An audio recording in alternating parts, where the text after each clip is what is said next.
Hello friends, स्वागत है आप सभी का हमारे इस यूट्यूब चैनल हिंदी साहित्य में।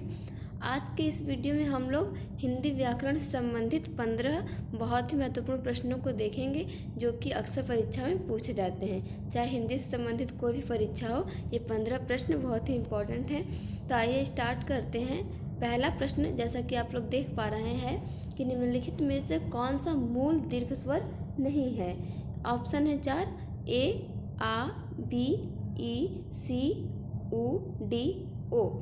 तो इसका राइट आंसर हो जाएगा ऑप्शन नंबर डी। ये जो ओ है ये मूल दीर्घ स्वर नहीं है। बाकी आ, ई और ये उ, ये तीनों ही क्या है, मूल दीर्घ स्वर हैं। अगला प्रश्न देखते हैं।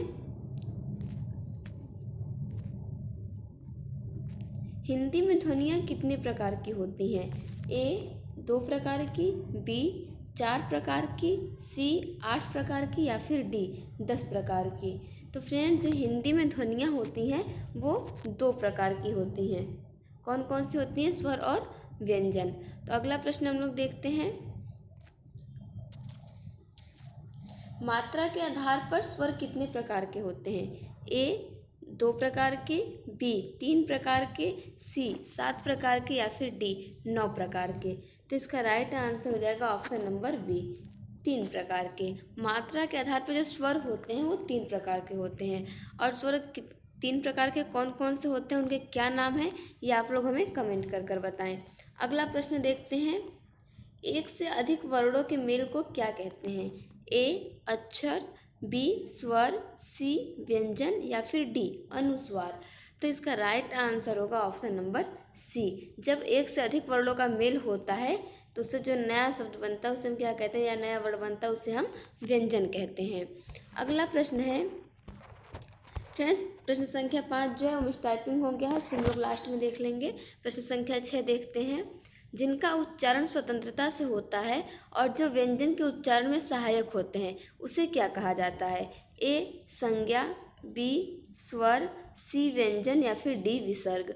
तो इसका राइट आंसर हो जाएगा ऑप्शन नंबर सी, उसे हम ऑप्शन नंबर बी, उसे हम स्वर कहते हैं। जो स्वरों का उच्चारण होता है वो स्वतंत्रता के साथ होता है और वे व्यंजन के उच्चारण में सहायक होते हैं, उसे हम स्वर कहते हैं।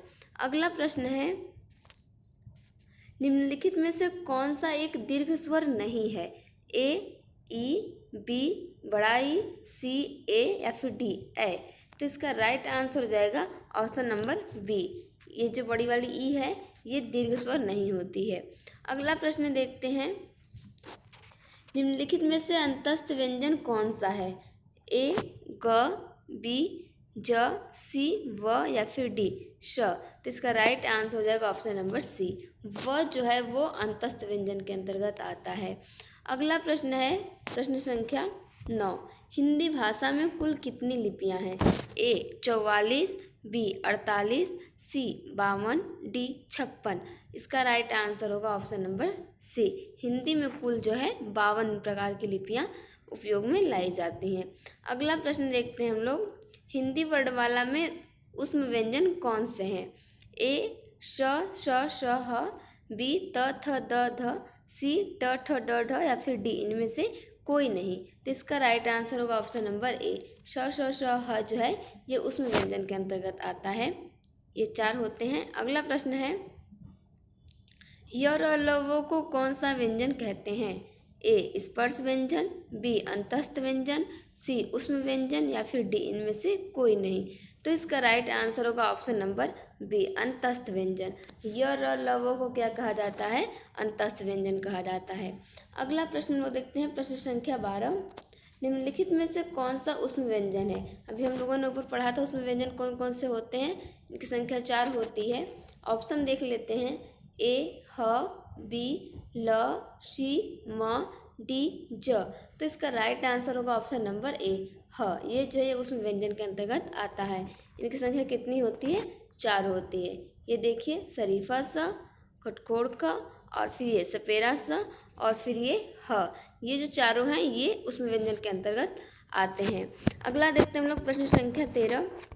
जब एक ही ध्वनि का द्वित्व जो हो जाए तो वह क्या कहलाता है।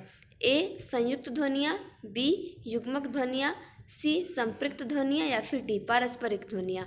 तो इसका राइट आंसर होगा ऑप्शन नंबर बी युग्मक ध्वनियाँ। जब एक ही ध्वनि का द्वित्व हो जाता है तो वो फिर युग्मक ध्वनियाँ कहलाती हैं। अगला हम लोग प्रश्न देखते हैं, प्रश्न संख्या 14। अनुस्वार किसका कार्य करता है? ए विसर्ग का, बी चंद्र बिंदु का, सी पंचम वर्ण का या फिर डी स्वर का। तो इसका राइट आंसर होगा ऑप्शन नंबर सी पंचम वर्ण का। अनुस्वार जो है वो पंचम वर्ण का कार्य करता है। अगला प्रश्न देखते हैं हम लोग, प्रश्न संख्या 15। ए वर्ण क्या कहलाते हैं? ए नासिक, बी मूर्धन्य, सी ओष्ठ या फिर डी कंठ तालव्य। तो इसका राइट आंसर हो जाएगा ऑप्शन नंबर डी।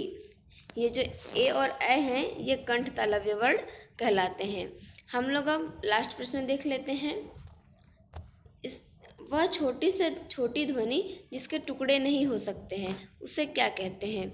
ए वर्ण, बी स्वर, सी व्यंजन या फिर डी मात्रा।